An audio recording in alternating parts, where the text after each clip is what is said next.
Pois é, galera, mais uma etapa dessa pré-temporada da Fórmula 1 aconteceu e a gente começa agora já a juntar mais peças nesse quebra-cabeça para tentar desvendar como vão ser as coisas para a temporada de 2026 da Fórmula 1 com esse novo regulamento. A gente vai aqui fazer um resumo de como as coisas aconteceram nesses últimos 3 dias, um pouquinho também das minhas impressões, um pouquinho aqui do que os jornalistas que estavam no local também falaram e a gente vai falar disso tudo no vídeo de hoje. Fica por aí.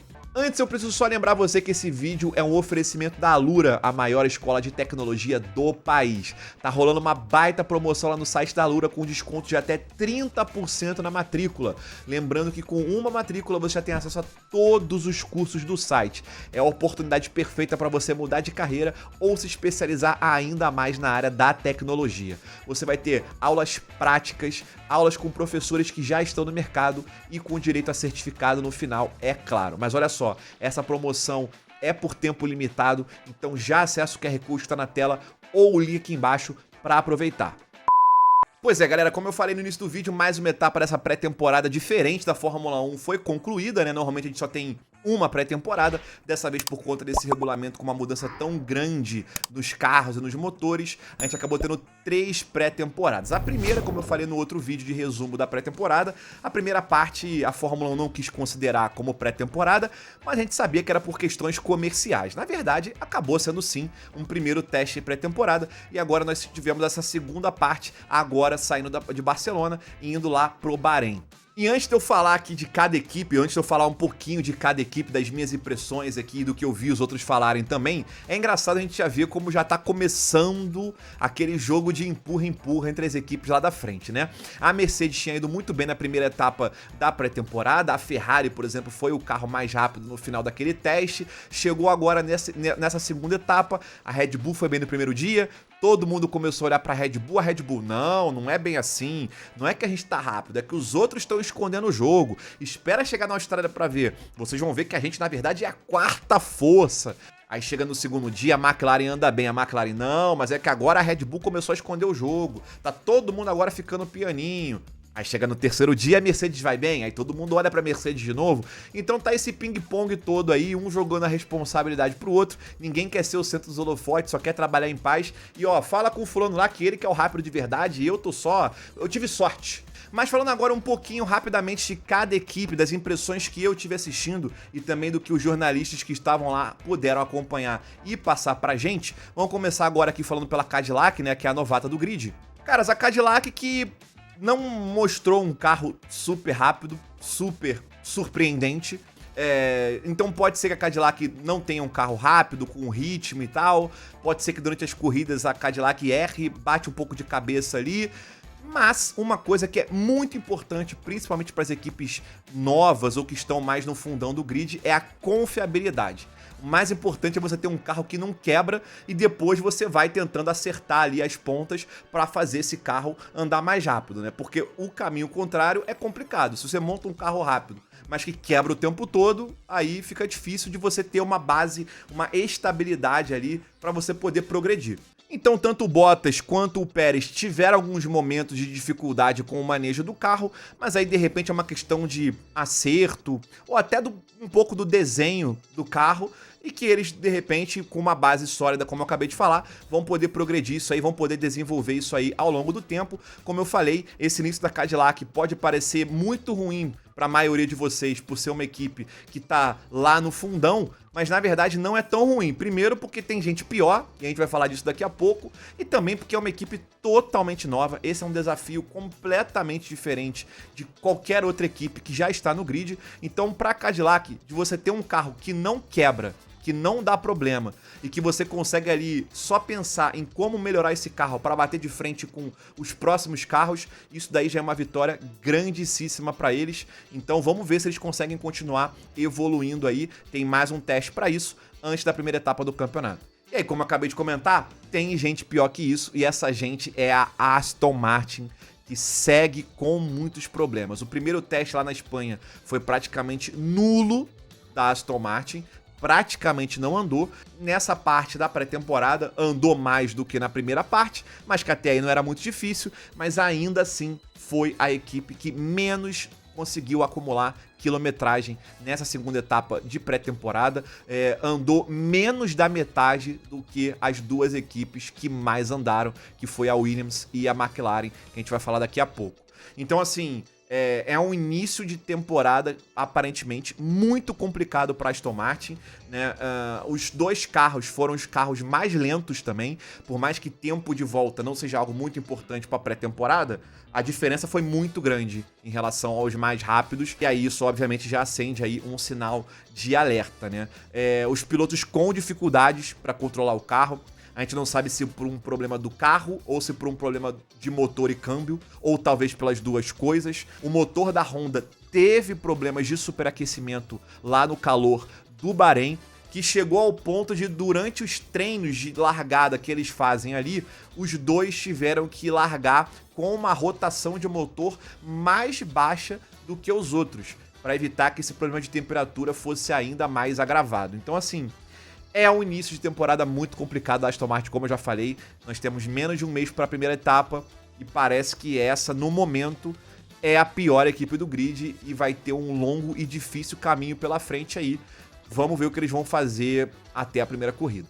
A Williams, que não tinha participado do primeiro teste, a gente já falou um pouquinho mais sobre isso no vídeo resumindo como foi a primeira etapa dessa pré-temporada, finalmente apareceu, finalmente deu as caras e conseguiu recuperar esse prejuízo aí, sendo, como eu acabei de falar, a equipe que mais acumulou quilometragem junto com a McLaren. Então conseguiu dar voltas aí muito importantes para conseguir acumular dados, acumular informações pro desenvolvimento do carro. Não pareceu ser um carro rápido, aparentemente ainda está com problemas de peso, ainda está acima do peso e eles vão ter que tentar dar um jeito de resolver isso daí, obviamente para evitar de perder ainda mais performance, mas pelo menos, como eu acabei de falar, consigo recuperar esse prejuízo aí de quilometragem, muito até por conta do fato de que o carro não apresentou também problemas de confiabilidade, o que também é muito importante. Vamos ver daqui pra frente se a equipe consegue evoluir, até porque na temporada passada a Williams terminou em quinto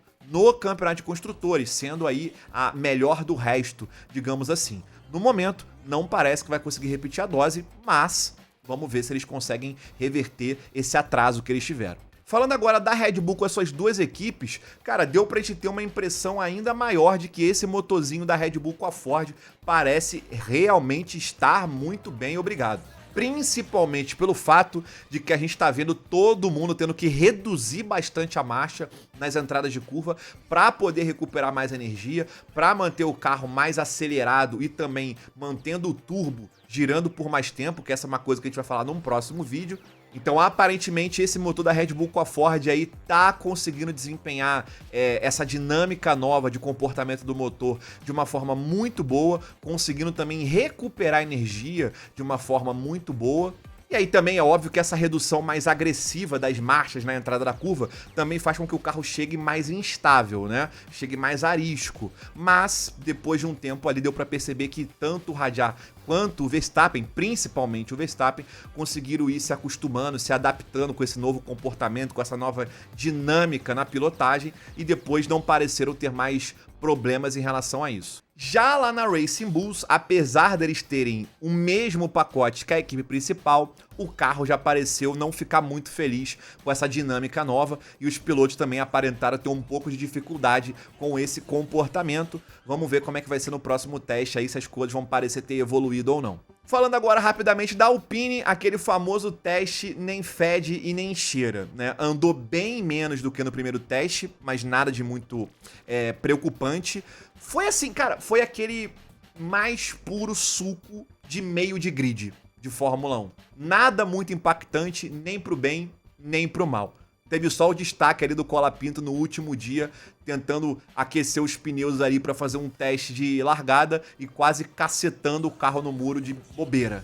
Mas no geral, foi um teste relativamente normal da Alpine, o famoso teste moleque neutro. Vamos ver como é que vai ser o próximo. A Haas, que foi uma das que mais andou no primeiro teste, novamente foi uma das que mais andou nesse segundo teste, então parece estar realmente muito bem no sentido da confiabilidade, né? Esse motor Ferrari que eles usam também parece, como eu falei, pelo menos para as equipes mais do fundo, do meio pro fundo do pelotão, parece que tá de boa. Se isso vai ser o suficiente para a Ferrari ou não, a gente vai ter que esperar para saber. E assim como no passado recente, nas últimas temporadas, a Haas estava tentando trabalhar mais em ritmo de corrida, tanque cheio, e vamos ver como é que vai ser o comportamento do carro a longo prazo. Também não pareceu ser o carro mais rápido, mas como eu acabei de falar, foi uma das equipes que mais conseguiu andar de novo, então parece estar ali fazendo o seu dever de casa dentro das suas limitações, né? A Audi que chegou para essa segunda etapa aí da pré-temporada com um carro já diferente. Já testou um side pod diferente, uma asa dianteira diferente, e nos primeiros dias os pilotos estavam sofrendo ali um pouco com essa instabilidade nas reduções, e depois parece que foi melhorando, né, ao longo do teste. Não ficou parecendo um carro que vai brigar na frente ali naquele grupo que é de melhor do resto, né, tirando as 4 principais lá, mas meio que dá pra entender isso também pelo fato de que agora os caras estão montando o próprio motor, né, e ainda tem aquela longa lista de coisas pra fazer, como o Binotto já tinha falado. Vamos ver como é que vai ser na próxima semana. A McLaren que fez um teste 8 ou 80. Em um certo momento os caras estavam voando e o carro parecia estar na mão dos pilotos, e depois os caras estavam ali sofrendo, parecia que o carro já estava mais instável. Então a gente não sabe muito bem o porquê que tinha essa discrepância tão grande em alguns momentos. De repente era um teste de volta rápida, depois um teste em ritmo de corrida, e aí de repente com o carro mais pesado isso estava afetando o comportamento também e estava dando um pouco mais de dificuldade para os pilotos. Um palpite que eu tenho, e eu não sou um especialista, é só uma opinião minha aqui, beleza?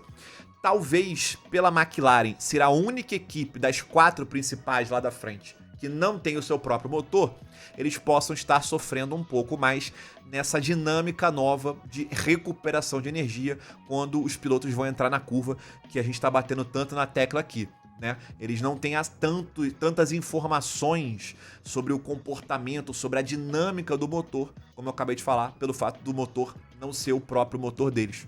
E aí eles estão tentando estratégias diferentes para tentar ter uma recuperação de energia maior, mais eficiente, e em alguns momentos isso pode acabar criando essa instabilidade no carro, que os pilotos acabam sofrendo um pouquinho também. Mas isso é só uma opinião minha, eu posso estar redondamente enganado, como eu acabei de falar. E aí, já que a gente estava falando do motor da McLaren agora, que é motor Mercedes, vamos falar da equipe em si. A Mercedes, que saiu lá do teste de Barcelona, lá na Espanha, como a campeã do teste, entre 1 bilhão de aspas, chegou mais no sapatinho agora no Bahrein. Os 2 primeiros dias ali foi na tranquilidade, foi mais de boa, não chegaram a andar tanto no geral, né, mas por nenhum problema, nada preocupante. Só no terceiro dia que eles enfiaram o pé na bota mesmo. Não à toa terminaram essa segunda etapa da pré-temporada com os 2 carros mais rápidos do teste, né, com o Antonelli em primeiro e o Russell em segundo. Então, se a Mercedes estava querendo tirar o corpo fora sobre estar competitiva, parece que ela não conseguiu muito e continua aí como uma das principais candidatas para esse ano. Óbvio que tem toda aquela polêmica ainda da questão da taxa de compressão, que se você não sabe o que a gente está falando, eu vou deixar um card aqui em cima, ou você pode entrar no canal para ver um pouco mais sobre isso, mas vamos ver como as coisas vão se desenhar aí pro início do campeonato. E por último, mas não menos importante, a gente tem a Ferrari, né, que continuou tendo problemas de aderência com o carro, principalmente.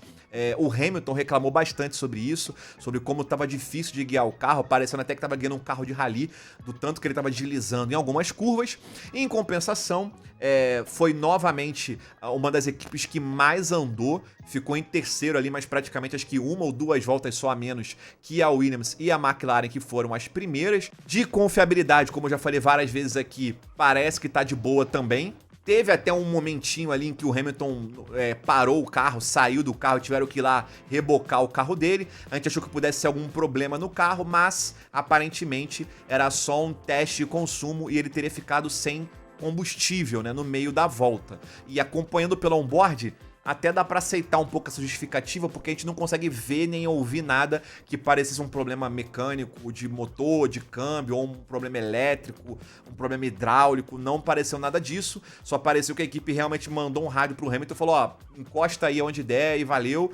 Ao mesmo tempo é esquisito, né? Os caras estarem testando o consumo e deixarem ele ficar sem combustível no meio da volta, né? Isso é coisa pra gente que fica fazendo testezinho lá no modo carreira da Fórmula 1. Bom, nessa quarta, quinta e sexta, mais uma vez, nós vamos ter teste pré-temporada, os últimos 3 dias, como eu já havia falado. Vamos ver aí, vai ser a nossa última oportunidade de tentar dar uma bisbilhotada e tentar ver como é que a galera tá se comportando, como é que tá o comportamento das equipes pro início da temporada lá no início de março na Austrália. Se você curtiu esse vídeo, deixa um like, se inscreve no canal e a gente se vê numa próxima. Um abraço, valeu e tchau!